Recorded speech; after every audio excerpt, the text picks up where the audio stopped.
Welcome back to The Deeper Pulse. We're in the final stretch of the Culture series, only a couple of weeks to go, and this week we're continuing with a two-part conversation. We touch upon some critical themes that are sure to resonate with pretty much anyone who has been closely following the Culture series over these many months. If you missed last week's episode, you're going to want to press pause and circle back. Today's conversation picks up right where we left off. So let's get to it. The stories and opinions shared here are based on personal experience and are not intended to malign any individual, group, or organization.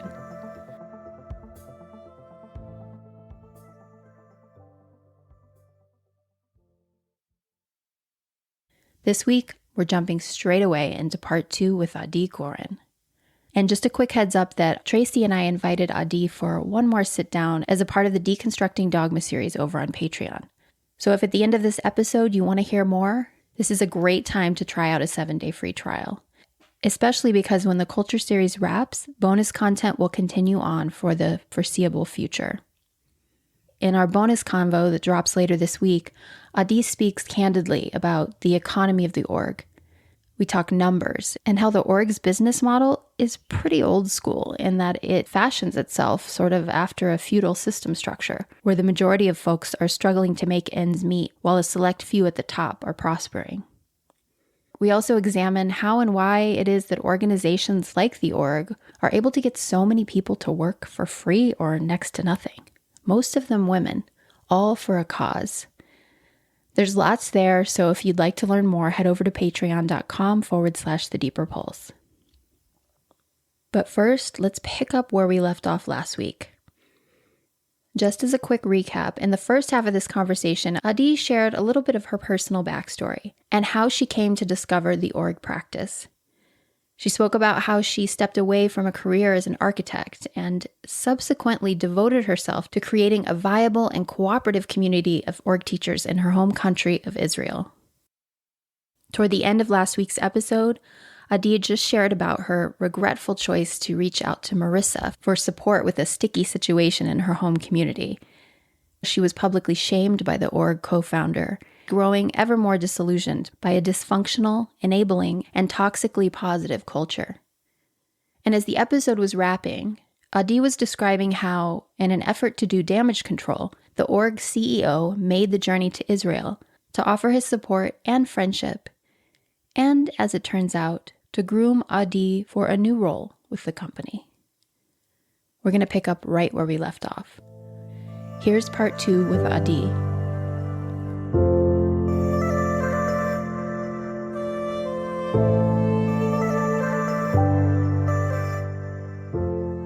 I looked at him as a father figure. It's like very new agey, very listening, very supportive, very, it's like a completely different kind of father figure. And I think a strong part of my personal healing in that week when he was there is that I made meaning. I made everything, his input, I gave it meaning. I really let him support me, That was supportive, is that I allowed myself for everything that he said and suggested, which in hindsight was also a lot of manipulation. But at the time I didn't see it.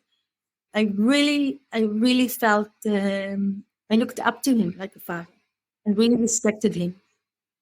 Yeah. I want to chime in here because one of the things that's been really great about connecting with you, Adi, is that we both had a close relationship to Seth, and we've been able to talk about that and the disorienting nature of that attachment and the love bomb entry into that attachment, how compelling it is and how there's some real genuine connection that's there, and also a very dysregulated human who can cause a lot of harm simultaneously. And I've spoken about this in episode 33, how my relationship to him did in many ways mirror my relationship to my stepdad, and that there's a true bond here. And then there's also some manipulation and abusive dynamics going on, right? So I just want to say, I don't know, just to share with everyone out there and to sort of get your back, Adi, around how genuine it feels. Yeah. In the early moments of the relationship with Seth, how it was for me, and how I do think there is a part of him that is trying his very best. Yes. And is offering love in the way that he knows how to offer it. And there's an undercurrent of, in my opinion, him needing validation to such a degree that he's manipulating the situation simultaneously and not able to see that.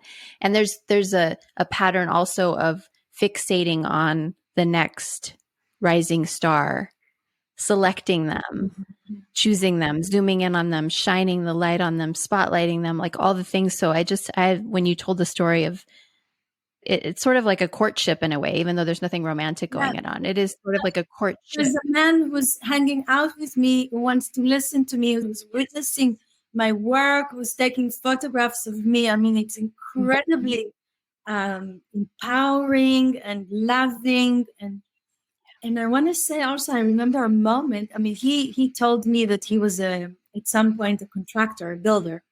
And I told him architect by profession. And so we connected on that level as well. And he said to me something that really stuck with me and was also the birthing place of the architecture of movement. He said to me, because I had completely walked away from architecture and turned into movement and shut down that entire side of my personality and of my being, and the architect archetype was basically asleep. And he said to me, I really think that for your healing, you need to own both. And that was so powerful. And I had, in 2010, I had no idea what that would look like. How can I be an architect and a movement? And only 4 years later did I understand the way that the two can merge in my being, in who I am. So that was also thanks to Seth. Excellent advice. Yeah, for sure. Yeah, and that's beautiful and profound to hear. Yes. And has changed the trajectory. That's a huge gift. Right. Yes. Which really underscores the both and of all of this. Like, this isn't about painting certain people as victims and other people as villains, and that they're like, it's about bringing that complexity and that nuance in and saying, like, the really wonderful things came out of most of the relationships we talk about. It's just, we're here to talk about the pain and the hurt. And so, yeah, there's more emphasis on the icky stuff because that's what we're deconstructing. We know how to be in good relationship dynamics. That's great. It feels really good. But like, how do we move through when it is disorganized, disorienting, and a both and helpful, harmful situation? I mean, so an entity comes from the United States being kind of with an attitude of, this is going to be the territory where I am going to develop the org work. I and another 7 teachers have grassroots settings here, and I'm creating intensives and so on. And then this doesn't really work. But now she's already a 2nd generation trainer in training. The big email clash that happens and the devastation of it, Seth comes over for the rescue. From my perspective now, it looks like he understood that these are 2 very successful business opportunities for him. So he would like to keep these 2 players on the playing field somehow. Mm-hmm. So I feel that he had created a rose for me, kind of giving me the carrot that I'm hoping for. I understood quite early on that I would not be the 2nd generation trainer for the country. So I'd given up on that dream because obviously, like, there can't be 2 producers. There's obviously no room for 2 local trainers. Yeah. So you had wanted, that had been a dream at one point? Well, it wasn't really a dream because I hadn't taken the black belt yet, but it's a natural progression. And somebody who has been building community, who had my students become teachers. And I mean, it's like a natural progression. I have built a community of teachers at the time. And that's where I felt that the narrative was being colonized by her, is that she obviously had a very different perspective. And everything that was built, it seemed like was communicated outwardly, also probably to HQ as this is my doing. Meanwhile, it's not her doing. We've been doing all this work together years before you showed up. Right. But there was a very strong taking of credit where credit did not belong. That was very annoying. That was infuriating. Annoying would be kind. It was infuriating. And so he said, I think in one of our communications, that he would like for me to work for HQ and represent, like, again, kind of the whole love bombing and rising smart talk. It's like, you're like, la, la, la. It's a lot. It's a lot when it's coming at you from him. It really is. It's quite the sales pitch. It's a lot. It's a lot. It's like, what? All my feathers. All my feathers are being fluffed. That's right. And dare we say, I mean, we are all dancers. And so by the archetype of the dancer, we love being seen. I mean, we are teachers, but we are also performing in a way. So it was, so he offered me a position, and it was very unique because he said, you will be the first and only HQ member who's not working in Portland. You know, we're trying something new. And then later on, he added somebody in Germany as well. So we were kind of like also like a trial run of people outside Portland were going to work for HQ, like satellites. So to serve the local Israeli community in Hebrew and possibly grow it in the whole Middle East. I mean, that's his words. And basically do all the membership, any communications of explaining how the system works in Hebrew and basically support the community. I was not feeling very confident to do that. It felt like a big, I take work very seriously. It felt like a very serious responsibility in the way that I perceived the org. And it took me a few months before I said yes. And when I said yes, he sent me, back then there was no Zoom, it was before WhatsApp. He sent me a phone that I could see Marissa's light and I could see Seth's light and the receptionist's light. And so I was literally like somebody with the phone of the actual office. I was feeling like I'm in space technology. Yeah. And I've got this phone that I can talk inside the United States to people. People can phone me inside the United States and I'm picking it up. Meanwhile, the whole of India is picking up the phone right now. But it was like brand new. Right. It was like a new technology. And very soon after I started working there, the person who was in charge of the general email, kind of communicating the voice of the org to anybody who has any kind of question, to the general email that's published everywhere on the website, everywhere. It's the go-to email. I was in charge to answer it because the person has resigned or quit or was... Who knows? Who knows?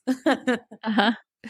So I took over that email. Oh, it wasn't tended to for like 3 weeks. So it was like a chock-a-block of emails unanswered.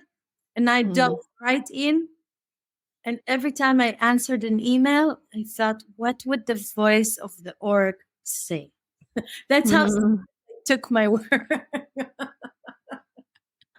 Yeah. Yeah. I mean, I'm laughing at it now, but I was just so devoted. I was so I'm representing something so kind and good and big and healing and wonderful. And how do I best answer this? It seems like a little side note, but it feels kind of important. Can you tell us about themes you were noticing in terms of things people were writing about? Yeah. It was very odd to me that people were very concerned with their profile page on the website, on the international website that HQ was managing, that their correct belt level be reflected. It was really strange to me, and I noticed how important it was for people to be positioned in the hierarchy. So clear that they took it as their level of importance was reliant on, this is how my profile picture looks, and that's there were some things that they could manage on their own, but the belt level had to be done from the inside. A person from the inside would have to do it for them. So that was like a very strong pattern. And I shared with you, Candice, that it reminded me from army days, this thing of ranking. It's like if you outrank someone, then you have more power over someone. Yes. And I don't know if I shared this with you in our talk before the podcast, but very soon after I started working for HQ, they changed the fees for membership from 420 to 520 US dollars. So there was a massive uprising. I don't remember the specific communities, but there were certain communities that had they gang up together, they would have been able to impose their power back onto HQ, but they didn't know about each other and they couldn't unite as a collective. Because the system is not set up for teachers to unite as a collective, for teachers to have some kind of an organization body. It's just not in the system. So that's how the system can continue to manipulate and power over by separating. So right. Seth had told me, I told him that this is what's happening. What do we do? I mean, people are saying that it's unreasonable prices and that the price hike is too much. And he said the official response is basically, it's take it or leave it. That, I mean, it was beautifully said, blah, blah, blah. But the bottom line is, this is the new price. If you want to stay on, stay on. If you can't, then goodbye. We're always here to take you back if should you choose to. Something like that. It's hard to communicate. I felt the plight. And I represent the bad guys. I'm a teacher and I agree with my fellow teachers. But that was the job. So there's a 10-hour difference between Portland and Tel Aviv. So when these guys are back in Portland, are waking up, I'm going to sleep. When I wake up, they've gone to sleep. So in fact, there's maybe just 1 or 2 hours where we overlap. So I was living under the radar, doing the silent work of answering emails. So nobody noticed me. There were just Jamuna, who was on the podcast. She was cutting my checks. So, everything I had to do, I got through her. And things were working fine. But I did notice, it was impossible not to notice, the love bombing. We're welcoming onto the team so-and-so. We're looking forward to having her. And then like a couple of weeks later, she's just gone, vanishes. Like she's never been. There's no mention of why she left. And that was going on a lot. Yeah. These introduction emails of who's joining our team.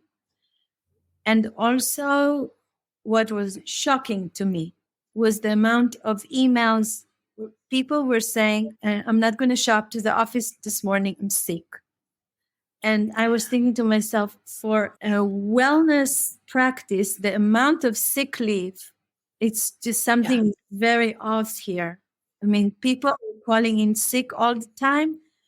And I remember telling my friend that the turnover of staff was quicker than changing socks and underwear.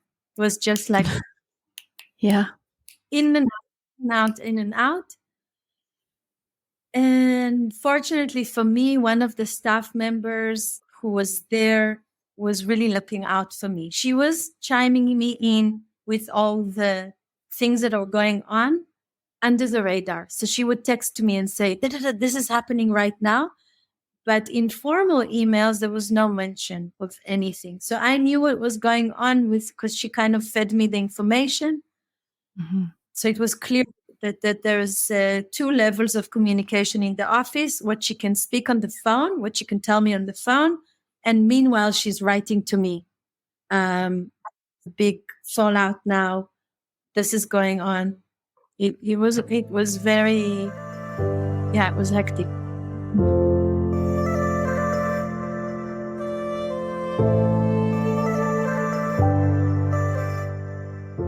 What saved me along the way was having the little red flags that helped me navigate the path. Even though I was all in, there was always a question mark hanging out next to me.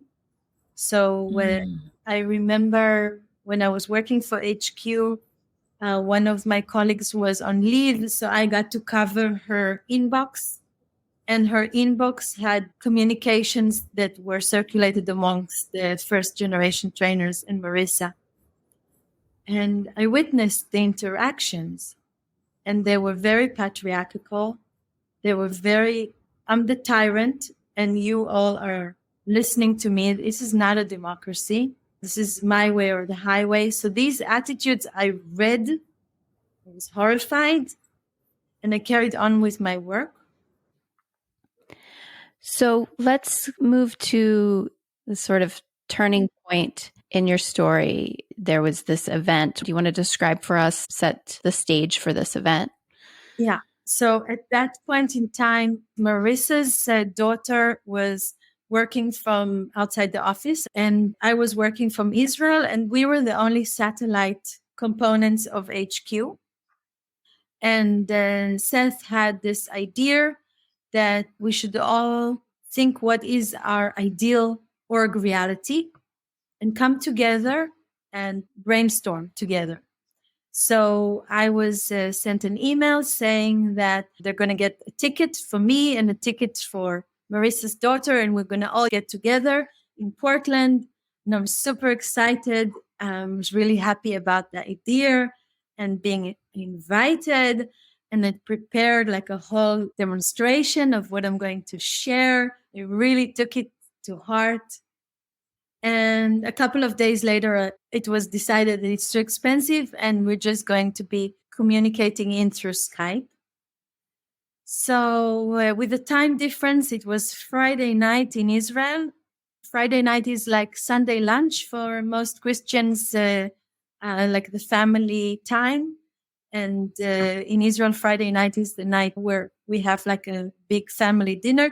So I'm now Friday night dedicating to this conference call. And we are around the table, except that I'm on a computer screen and I see whoever is on my screen. I don't see the table. So my sensation was I'm at home. I'm in my pajamas. It's late at night. I think it was like 9:00 at night in Israel on a Friday night. It's like a very relaxed setting. Marissa wasn't in the room. It was the general manager of the time, the person who was in charge of the computerization. It was all the people who held position like me, who were dealing with the memberships. And so that was the staff. Seth was saying, and he talks like very like upbeat and quick and kind of like he's got like this cowboy thing. And he's very energetic, and it's fun to listen to him.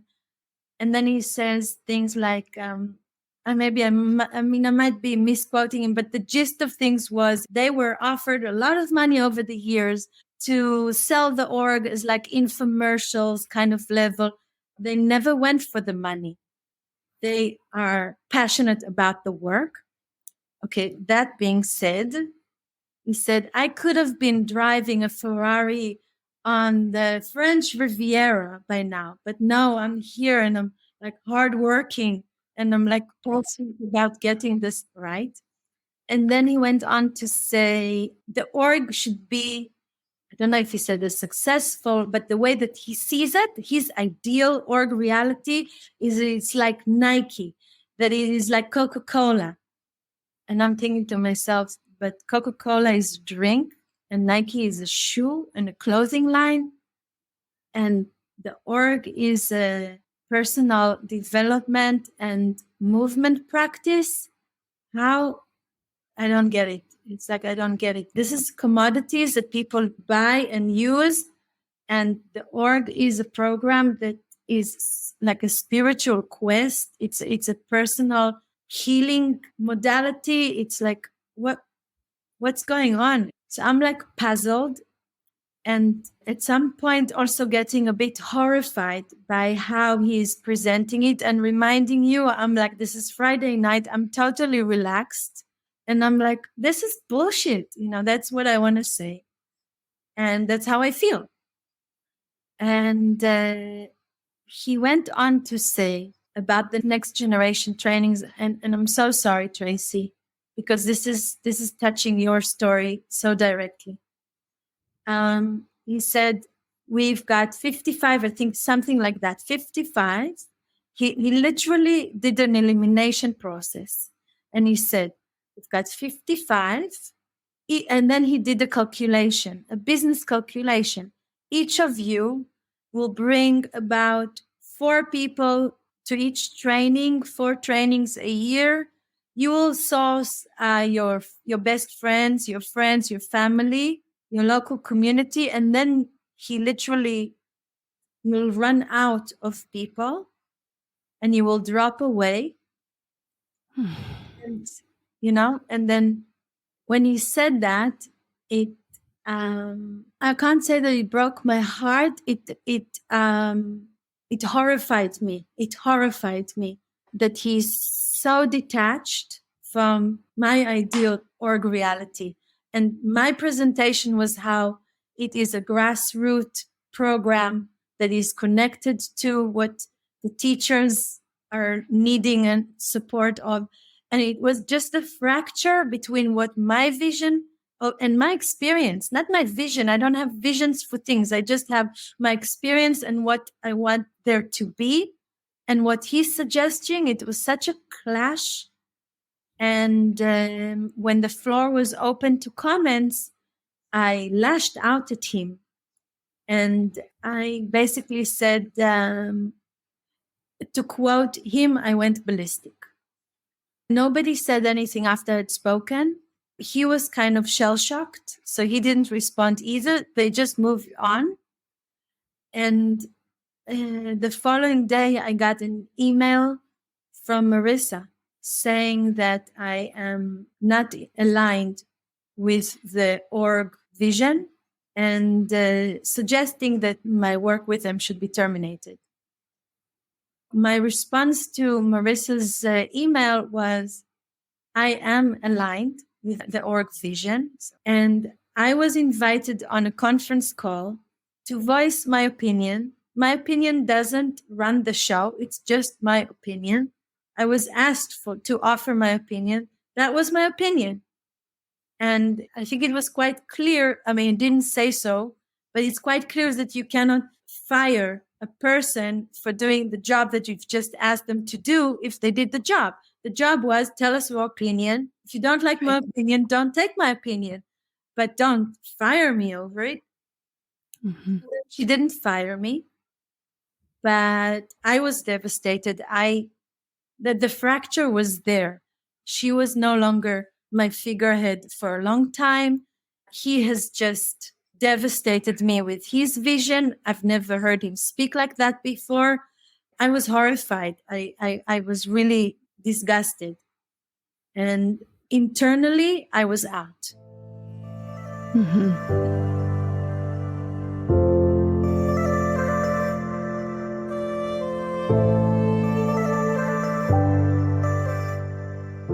I was out that moment, but I couldn't be out because my life was invested in it. My livelihood was invested in it. I had spent 6 years that preceded that conference, investing all my energy and all my attention on building this. So I couldn't leave. I was in a catch-22 right there. Can I interject for one moment? Because I want to just ask you one thing before you continue. Yeah. I'm wondering if we could just take just a moment to look critically at this idea that you went ballistic. Yeah. Because it feels very much to me like this is an example of tone policing, that this is an example of this person has and yeah, maybe there's a cultural difference in the way that you deliver your truth, but not only did they ask for your opinion, but the whole purpose of the session, as I understand it, is to brainstorm about the vision and to offer feedback and to refine the vision. And so you hear Seth's vision, you feel a sense of horror. understandably.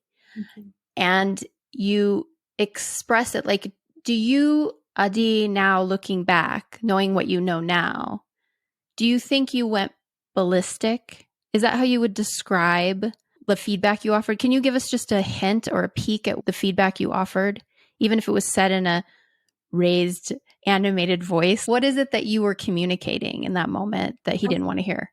I don't think that I was shouting. I wasn't shouting. I was speaking passionately. Uh-huh. I didn't respond directly to his elimination process of how I guess he was suggesting that there would only be 13 left from the 55. It will be like a natural fizzle out. Mm-hmm. But I did say that this is people's lives. This is people's livelihoods. Right. I mean, and I remember also years later sharing it with a local org leader here and telling her my story and how horrified I was at that meeting. And she just said, I think you're being naive. I think that's just business. Wow. So until I met you and the podcast, I had believed that I am naive and that my natural reaction maybe was an overreaction. I thought what I felt shamed for voicing my opinion. And I wasn't in the room. I wasn't in the setting. It has its rules of codes of behavior. I wasn't subscribing to those codes because I'm sitting in my pajamas in my living room and chatting to you. So, I felt embarrassed that I had spoken the way that I'd spoken because I did feel that it was a faux pas. Tracy, I'm really curious, you as a second generation trainer, hearing this story and hearing Seth's description of what can only be described as the commodification of individuals, the disposability of individuals, their lives, and the devotion. I have to emphasize to listeners who aren't a part of the org or haven't been following this series closely when it comes to the org, the amount of investment that individuals who have gotten to this point have invested, literally countless hours. There's no way to calculate the number of hours, the tens of thousands of dollars in many cases that have been spent, especially for those who are traveling to these trainings, the sense of identity, purpose, feeling of being on mission, feeling like, pretty much everyone I've spoken to who was really invested in the org said, I saw myself doing this for the rest of my life till I was on my deathbed, were the words that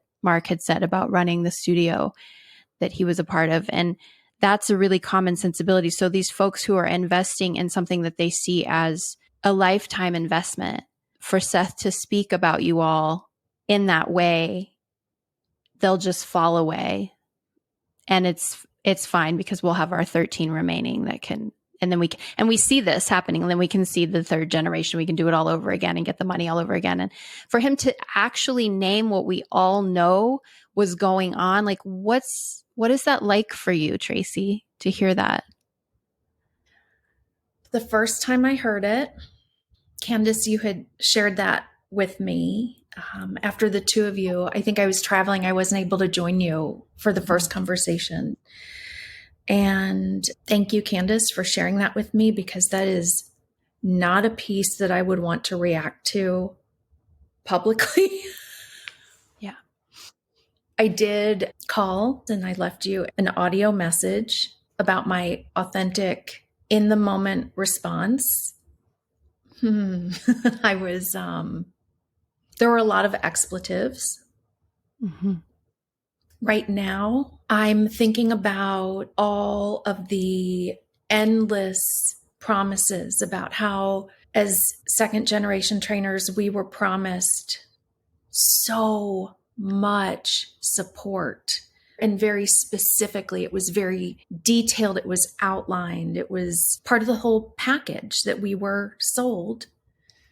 And when I think about how fucking hard I worked to make this work, including sacrificing at times what was really best for my family because I so wanted this to work and I so wanted to be a part of this and I so wanted to share the work.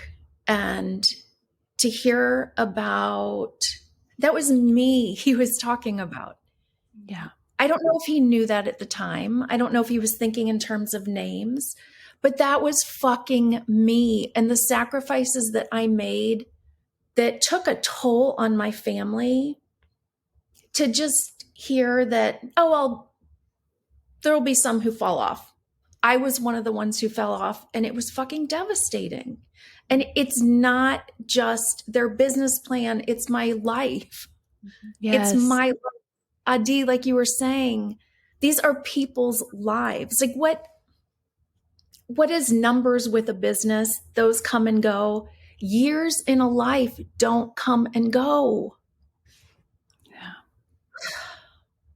The org is not Coca-Cola. And it is not Nike. And in a lot of ways, Adi, I feel like this was a missing piece for me because I felt that lack of support. I felt that, oh, they'll just fall off. But the lip service was so different and it was so confusing. And so to finally, thank you so much for your courage in sharing this, to finally hear, yep, that was all part of the plan. It's like, God, thank you for just naming the elephant in the room. Mm-hmm. Thank you. Yeah. These are people's lives. And I also thank you, first of all, Tracy, for being willing to go there. I mean, this is raw stuff and it is your life and your years, and deception around the marketing to all of you has a real deep and lasting impact on your lives. And it was really important to me that we underscore this. And I agree, Adi, thank you so much for being brave enough to share this with us, because this is something I think a lot of trainers, as bittersweet and gut-wrenching as it must be, need to hear. Like, this is flat out, there's an awareness around it. This isn't even something that's happening blind. It's part of the business plan, like you said, Tracy. It brings just a feeling of disgust over me and sadness. Yeah, so.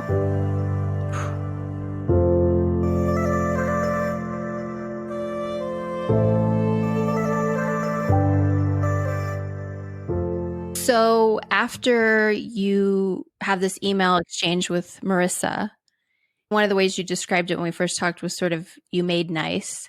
Yes, I made nice. I'm now out to keep my job. So I'm going to say whatever it takes to keep my job. I'm aligned with the org vision. I'm also playing small. You asked me for my opinion. I gave my opinion. That's all it is. I'm completely on board. So then I stay on board. And then come September, I'm producing the second level training in Israel with the trainer that I took, that I'd hosted her now already.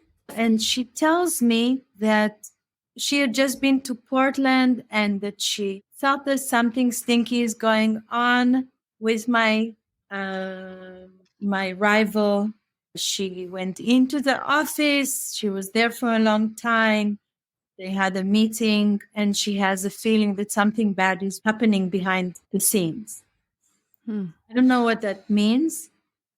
About 2 weeks after she leaves, I get a phone call from Seth. And it's again nighttime in Israel, and I'm at my home, and he's shouting at me on the phone. He's yelling. And he tells me that she had come into Portland. So probably a second generation trainer event. So she was there and she came to the office. She had translated a letter in which I had written to her in Hebrew. She translated it into English. And in the letter, I am threatening her. And he's shouting at me that we don't do that. And that's not how org members treat other org members. And you are part of the org HQ. And we don't treat, that's not how we treat our org trainers. I'm quite shocked that he won't have a conversation about this, because the letter that he's referring to was written before we, like years before, when we were fighting, before the peace. It's an old letter. Wow. You're kidding. And he doesn't want to hear my side of the story, and he doesn't want to hear anything. And I felt he was looking for an opportunity to fire me. He yelled at me on the phone, and I said to him, nobody yells at me. And that's basically how the relationship ended. So I was, I don't know if I bring it across, I'm kind of feeling dissociated from it, but it was very, it was horrifying on so many levels. How dare he yell at me? How dare he not listen to my side of the story? I am working for him. I am his member. Ask me. He wouldn't ask me. He was out to fire me. I felt that he was looking for an opportunity to get his rage out at me for what happened 4 months prior. That's what I felt. That was what I thought was going on there. And at the same time, I don't understand, why is she backstabbing me now? Years later, we don't have anything bad going on. It's like, I don't get it. And I was sick for 3 weeks after that. I was ill. My skin, I had like boils and rashes, and I was ill to my stomach, and I was very ill for 3 weeks. And I didn't know how do I walk away now? I'm managing the website that I had started in 2006 with the other 7. And I am known in the community for working for HQ. How do I step away? How do I walk away? What do I do? And my livelihood is from HQ and from my org classes and for org trainings. That's how I make a living. What do I do? So, I mean, the fracture was so deep, and I'd written a very high road letter, a beautiful email explaining, and I am leaving my position at HQ, and that the website is going to be phased out. And I walked away. And then the following 2 years was an exploration of how am I continuing to teach, keep my student body. And by the way, my student body doubled the month that I'd left.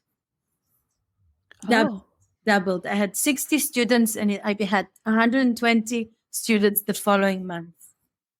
And it just, for me, it was a feedback, like an energy feedback of how much I was investing my energy in somebody else's business. It's not my business. This is my business. And when I was investing my energy, students were showing up. So I started teaching my classes and asking myself, authentically speaking, why am I saying what I'm saying in my classes? Is this what I believe? Is that truth in my mind? Is this my experience, or am I saying what I was taught to say? Am I mimicking what I saw my teachers? And within 2 years, my language changed. And I was practicing Aikido all this time. I had belonged already in an Aikido community, which was a very good anchor for me. And my friends remained my friends and my colleagues. But for me, the first week after Seth yelled at me and fired me in such a disrespectful, hurtful, uncalled for, I just felt it was so unjust. How can you treat me like this? It just like, I couldn't fathom it. That first week, I was furious. I remember walking with my best friend on the beach and telling her all my revenge plots.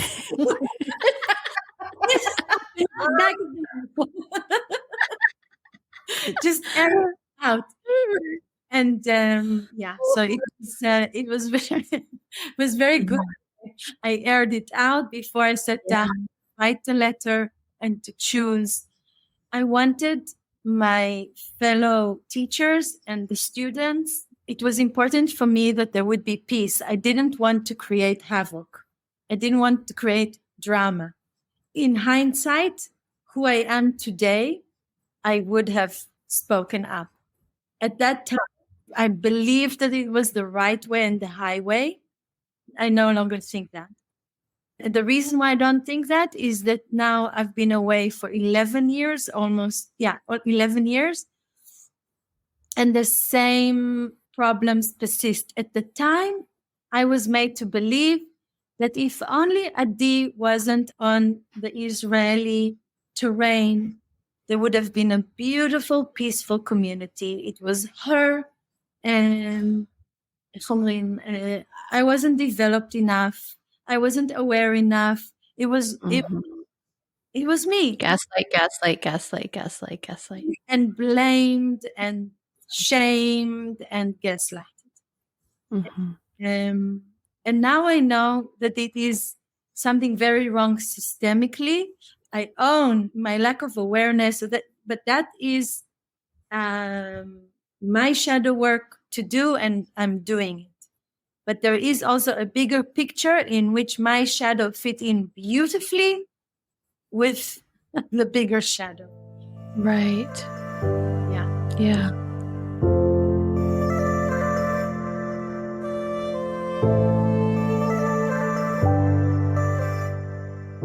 Interesting you bring in the shadow piece. There was something that you said, wonder if you would share. You said it in our first conversation. You sort of spoke to it from the very beginning in terms of like your sense of identity being tethered to the org, right? And what that can end up looking like and how that can end up showing up. I just think that would be a really helpful thing to speak to how we end up being taken advantage of, basically, when we surrender our identity.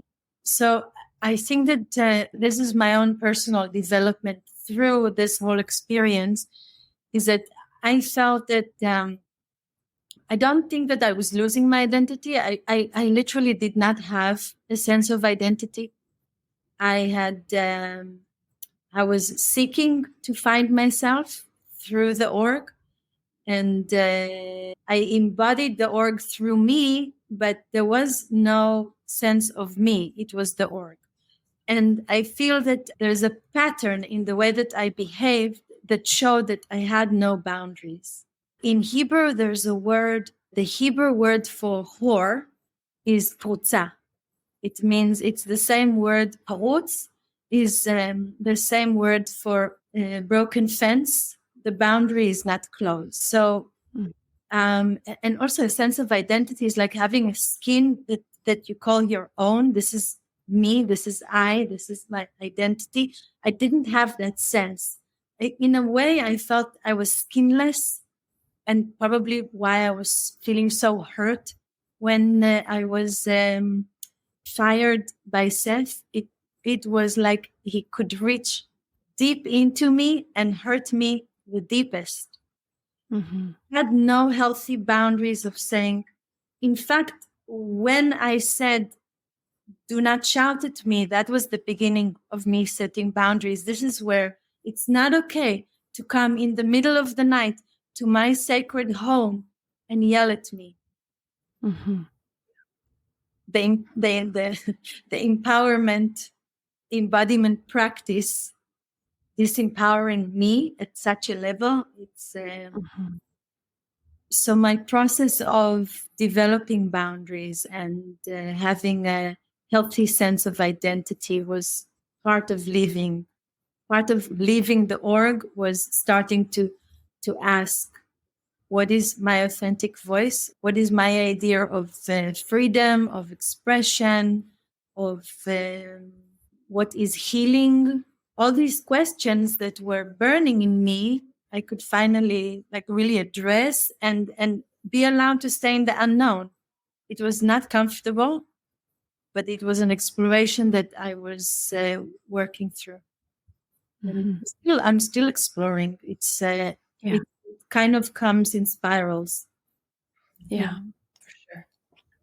One of the most impactful moments for me of our first conversation was when it kind of grew out of the conversation around the dancer archetype and this incredibly, I think, astute observation that you had around who's attracted to the work, the undercurrents potentially that are guiding people to the work, what the work provides, the void that it fills, and then the re-traumatization that ends up happening in the culture. And I would love for you to speak to that a little bit, because it really just gave language to something that I have been sensing. So would you elaborate on that?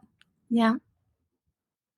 In 2010, I was exposed to, through the Integral Dojo, where I studied mindfulness and meditation, and through my Aikido sensei time, I came to meet Thomas Hubel, who is a spiritual teacher, and he started studying with him. And Thomas teaches collective trauma. And it had occurred to me, healing collective trauma. It doesn't teach how to collectively traumatize. Good to clarify that.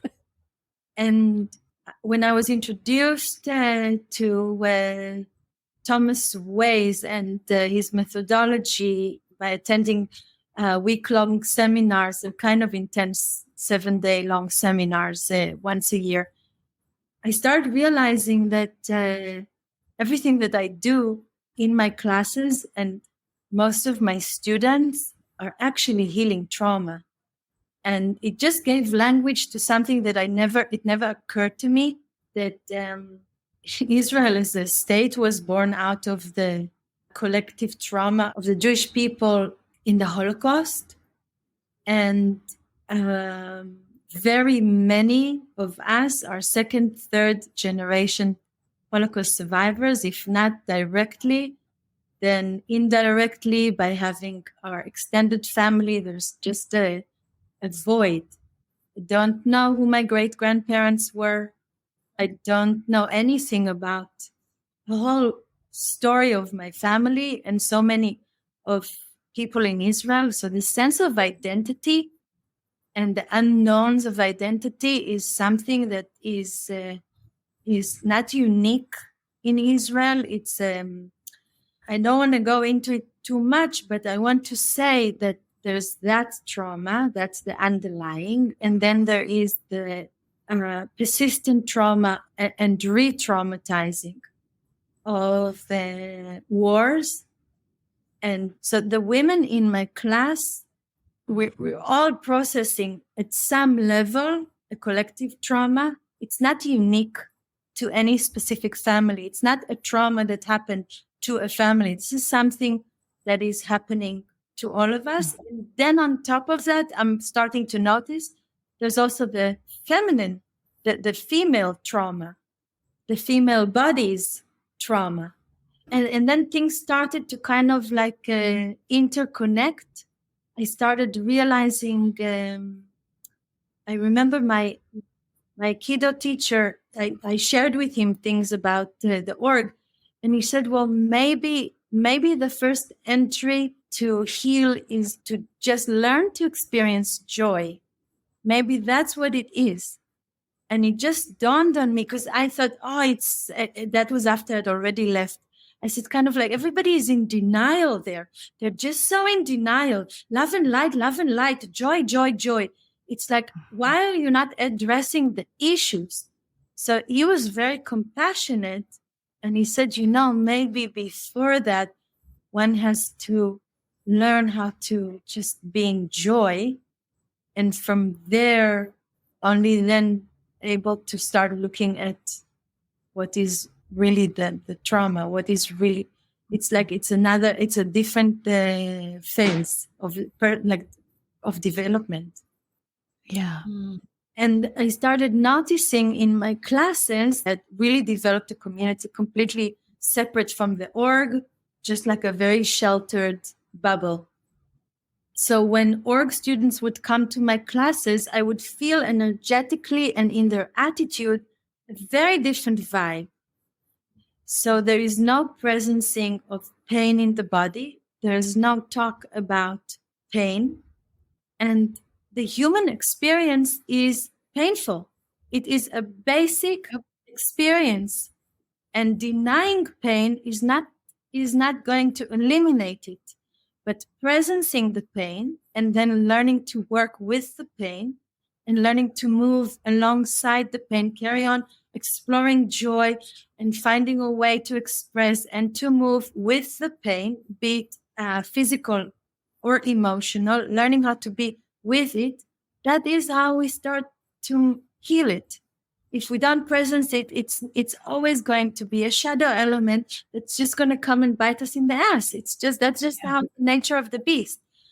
And I would start sensing in my classes that my students behave a certain way because they've got now other tools. I'm not saying that that I don't have. I mean, there's a lot of elephants in my room as well that I still need to develop and say, oh, I've like figured it out. It's not.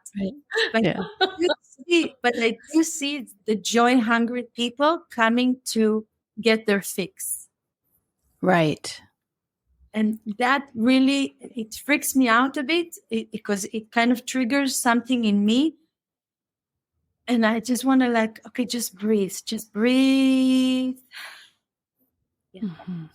The high arousal states and how there's this element of being able to connect to joy. It brings in a whole question, which could be maybe a good episode for deconstructing dogma on like these high arousal states that get confused with joy that people then become addicted to.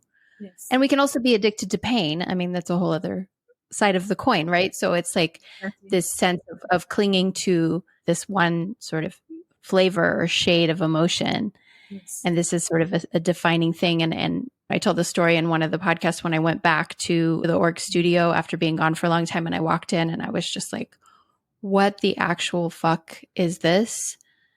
Everyone was altered in a way that I wasn't anymore. And it was just mind-boggling to me. And seeing it from the outside, it was like they're under the influence of something. They're on like a manic journey, sort of like they're not even embodied. Like, interestingly, they're like in this sort of dissociative place and calling it embodiment. And I remember when we spoke, well, one of the things you said when we first spoke about this is you said that the thing about stepping into the dancer archetype, stepping into the org is like when you're dealing with trauma, there are no words. I remember you saying like, when we're dealing with trauma, there are no words. And so movement becomes this vehicle, and everyone, maybe not everyone, but everyone I've spoken to who had this like, moment with the org, it was like, I have a voice through my body I never knew that I had. Yes.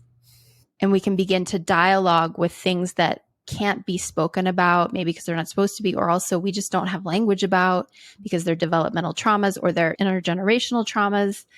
And there's no language in this existing culture that I live in that will allow it. And another thing that you said that is of that vein is you said the org is the patriarchy pretending to be empowerment.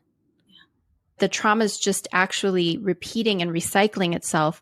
And then when people become commodified, so you, Tracy, go into this organization, you and many others, and you say, this is my path of healing and purpose and da-da-da-da-da-da-da.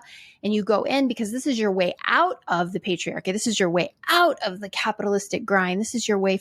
And then those very same forces act upon you. There's this re-traumatization. It's the ultimate glass ceiling. You know, that's what it feels like. It's like there's no way out. It's like no matter where I go, I will always hit the glass ceiling. It's almost like I am, I'm thinking this is the story that I'm telling. And then I find out that I'm actually being cast as a side character in somebody else's main story. And I get healed off. Mm-hmm. You know, the whole time I thought it was about... Yeah, that's the moral injury at the core of this. And that's why this whole series exists, because the therapist asked me the question, like, have you tended to your spiritual wounds? And what she was saying, what I realized as I dug into the material, was the moral injuries that you'd suffered when you thought what you were standing for was holy and divine and all these things. And then it ended up being just more of the same shit that hurt you the very first time you were ever hurt. It's the same thing. Like, that's a huge, massive moral injury. And like, how do we trust not the world, ourselves ever again? The redeeming factor is in the strength of spirit to grow and overcome. But the act itself is not redeemable.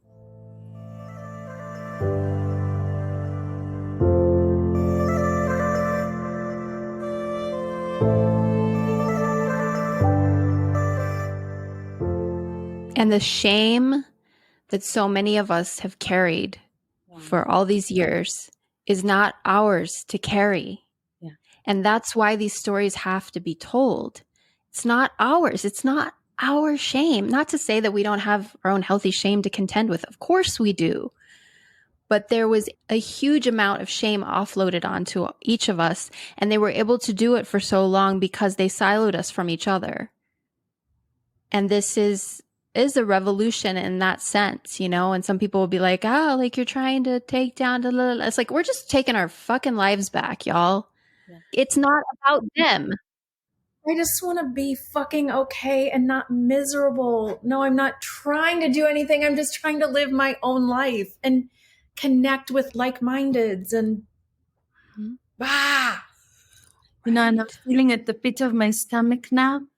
It's the indoctrination that the work that I had embodied and received and have put in all the hours to develop inside myself, that I don't own it, that I can't teach it. Mm-hmm. Like, how dare you? Yes. And the thing is that I still have the thoughts of, is this my work? Is this the architecture of movement? Or is this org work? And it's like, not okay. It's not okay to be asking that question. The fact that I'm asking it is the indoctrination that worked on me. That's right. That the work that I'm embodying is not mine. Yeah. Another massive moral injury right there. Massive. And talk about colonizing the female body. Fuck. Like, to colonize movement, dance, all the things to such a degree that we walk away feeling like they own a part of what we've embodied. Like, that is some seriously, like, I'm getting just really fired up even talking about it, but that is like serious mindfuckery and serious abuse of power and a byproduct of colonialization that goes back so far. You know, this isn't just about like, oh, is that the Marissa? How dare you? Like, they learned how to do this from just generations of colonizers. Good. There's an episode on the main feed about decolonizing our identity. And that's really what this is pointing to. This is just another example of what, when we're speaking about decolonizing our identity and taking our authority back, that I just love that this is circled back to the body. Relatively speaking, my body hasn't been colonized anywhere near the degree of other folks. And yet we all carry some form of trauma in terms of that. That's an ongoing thing. I mean, look at what's going on in the Supreme Court in the United States right now. Like, we don't even have autonomy over our bodies in the minds of so many people. And this parallel with the org is no accident. It's baked into the cake. This is what I mean when I say capital C cults. When I say it's everywhere, there's nowhere it's not. This is exactly it. And I just appreciate so much, Adi, that you spoke to that piece around, you just really helped me to understand, oh, that is what happened. I walked into that room and I started moving and I became addicted to the practice because I had all this unprocessed trauma and I had this space where I could speak a language which was of sensation that I had never, ever allowed myself to speak. And then I was harmed in that very same space. And man, that does a number on us. Yeah. So thank you for that piece. That's just been really huge for me. And hearing it again, it's landing even deeper. Tracy, how is that landing for you? I am hyper aware right now of my heart beating inside my chest. That's huge. And to think about what drew so many of us in, and that elusive piece that we may not have been able to articulate of being in my body finally helps me land and have a home base out of which to deal with trauma. And then for that to become embodied and part of me and part of all three of us and part of org practitioners, for those of us who then were harmed by the same folks who held our hand through the practice, it's beyond words to me. Mm-hmm. It's beyond words. Yeah. Do you want to dance it? Yeah, there it is, beyond words. I do. Can I just say, Tracy, is that is the invitation to come back into the body and to feel sensations. That is an invitation to start unravel unresolved trauma. That right there is the beginning. Because the whole reason why I left my body is because it was too painful to be there. That's right. Right. Mm-hmm. So, that's exactly. And it also not knowing it, I wonder about that also. I mean, I don't know. There's never once been a mention of the word trauma in all my org days. Never. No. Ever. Yeah. No. That is playing with fire. Is where exactly. I come. That's what I'm saying. Is that is playing with fire. It's playing with fire. It's playing with fire. Mm-hmm. Yeah. And a lot of people got burned. And this is not unique to the org. This happens. Someone I love just went to a workshop, kind of a personal development, intimacy, communication workshop. And those blind spots were and are operating and have been for years in this particular company and organization. And based on this particular experience, I start looking into this organization and I find just many, many stories about people going into this environment in the name of healing their wounds around sensuality and touch and intimacy and communication, but there being no framework for understanding trauma and how it shows up, and people being put in these positions where they're re-traumatized in the name of trauma work because there's no adequate training, because this is just a pop-up thing that some people decided to do, and they have great intentions and they developed their own curriculum, but they're not consulting with anybody who understands trauma, how it works in the body. The fact that, you know, there's an exercise where somebody's told, and this is a very common exercise in this organization, where somebody's told to ask for what they want and to name it and to say no and to say yes and to practice that. Well, that sounds really fucking hunky-dory if you're not a sexual trauma survivor. But I can tell you that all of those things are immensely complicated and inaccessible to me if I get triggered and dysregulated. I can't say no when I need to say no. I can't always say yes when I need to say yes.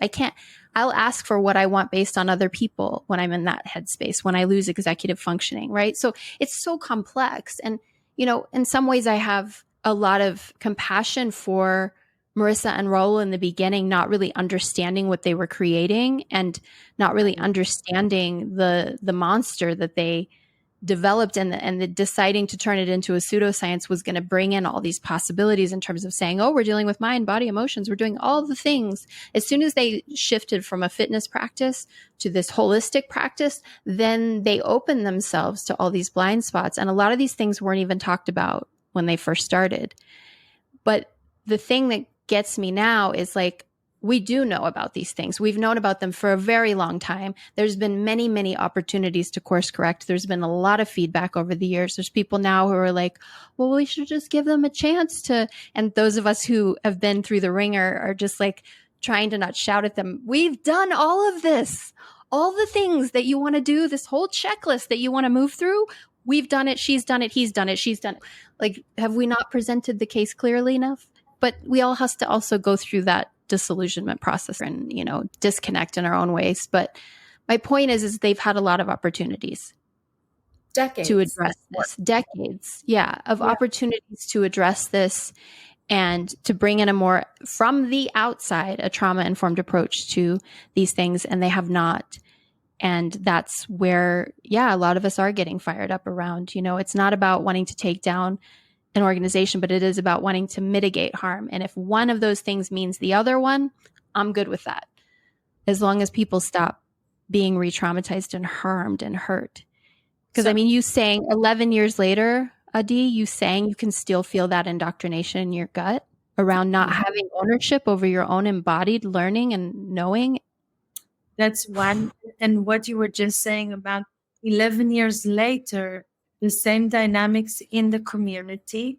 It's so much so that I was brought in to maybe mitigate between two kind of community leaders now. And after that, I told one of them, listen, I just felt like I was re-traumatized. It was horrible. Yeah. I can't even hear it. It triggered me so much. So the stuff that went on, and they're still carrying on, and it's perpetuating. Mm-hmm. So, I don't have any intention to, me speaking out, there's no intention to bring down the house. Mm-hmm. There 11 years ago, and I chose not to. I could have caused harm back then from the inside. I could have caused harm, and I chose not to, and still choose not to. But what I won't do is I won't shut up about it. I won't stay silent. I have a voice now, and I also feel safe enough to voice my voice. And anybody who wants to hear it is welcome. And that's my contribution. Yeah. And I still love many, many people who are practicing wholeheartedly and are doing amazing work. It's with a lot of compassion, and also the paradox of how do we negotiate this? I don't want to be silent anymore. I don't think that's the right way to go about it, even though it's people that I care about that are still doing the work. I don't want them to get hurt. I understand that they might be. But I think it's the way that I am self-supporting myself to this is to say that medicine sometimes is bitter. It might sting a little bit when I put this solve on. So it might be painful to hear all of this. But the intention is to heal, not to hurt. Yes. Well said. Well said.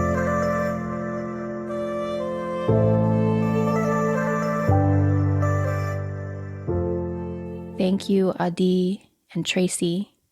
I really loved this conversation, and I have to say that Adi's way of explaining things really lands in my bones. It's been such an honor to have her with us on the main feed. And don't forget to check out this week's follow-up over on Patreon. The three of us had a lot of fun connecting, and I can't wait to share our more recent conversation later this week. And as promised, this is the final interview of the Culture series. There's only 2 more episodes to go, and soon after that, all the action is going to be happening over on Patreon. Why there and not here? Well, I'll speak more to that in the final episode of the series, but the short answer is, it's way less work. This podcast is a labor of love solo project, and this gal needs a break. And so, if Culture series content has been speaking to you and you don't want it to end, especially if you're a current or former org affiliate who enjoys hearing stories and engaging in critical inquiry around what puts the cult in wellness culture, please consider checking out the Deconstructing Dogma bonus series at patreon.com/The Deeper Pulse. All right, friends, I'll see you back here next week. Thanks for tuning in, and bye for now.